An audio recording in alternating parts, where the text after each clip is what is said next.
A 28-year-old man has taken the stand at his own trial and told a jury he is being blamed as the center point of a murder he didn't commit after he loaned a van to an associate. "If I don't explain my side of the story now, I'll never get a chance to do it. I'll be branded a rat, but I'm willing to do that rather than being convicted of a murder I didn't do," Colleen Crawford, 28, told the Central Criminal Court today. Mr. Crawford has pleaded not guilty to the murder of Thomas McCarthy on July 27, 2020, at Croftwood Park, Ballyfermot, Dublin 10. The accused yesterday denied a suggestion by prosecuting counsel that he was trying to mislead the jury because he was in cahoots with Charles McLean, the man he said he agreed to loan the van to on the day Mr. McCarthy was killed.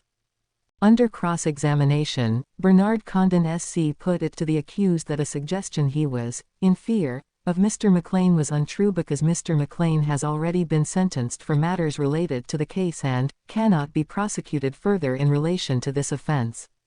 "I'm still at risk by giving this evidence," Mr. Crawford replied. He said he did not know how this was going to be perceived, not only by Mr. McLean but by his associates, or anyone else that's going to read about it in the paper. "I'm trying to clear my name, because I'm being blamed as the center point of a murder I didn't do because I lent my van," he told Mr. Condon. The accused said that he assumed McLean needed the van to collect drugs, going on to say that McLean had previously given him a Leica SIM card to use after Mr. Crawford agreed to collect and transport drugs on 2 or 3 occasions in the Ballyfermot area. He said he couldn't say whether he was in contact with Mr. McLean on what he termed the drug phone, the Leica SIM, every day.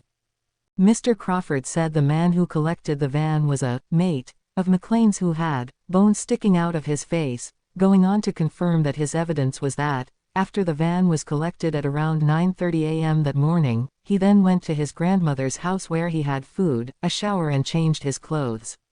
He said he left his grandmother's house at around 11:30 a.m. to go and collect the van. Mr. Condon put it to Mr. Crawford it was astonishing that after the van had been handed over to the other man, someone had then parked it outside Mr. Crawford's grandmother's house for a period of time.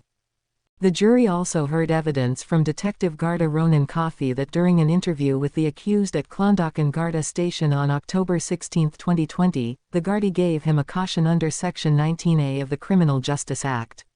This section states that if an accused person charged with an offense fails to mention any fact relied on in their defense, then the court or jury may draw inferences from this failure.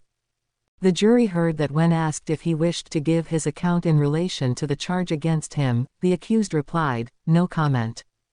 Before sending the jury home for the day, Mr. Justice Tony Hunt told them that this case is all about the hours between 9 a.m. and 12 p.m. on the morning of July 27 in Ballyfermot and who had the van and who had the phone.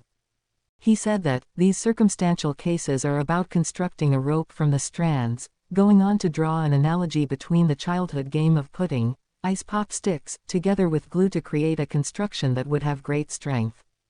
At the opening of the trial, Mr. Condon told the jury that there is no doubt over whether Mr. McCarthy was murdered, but rather it is a case of whether Mr. Crawford is the one who did it.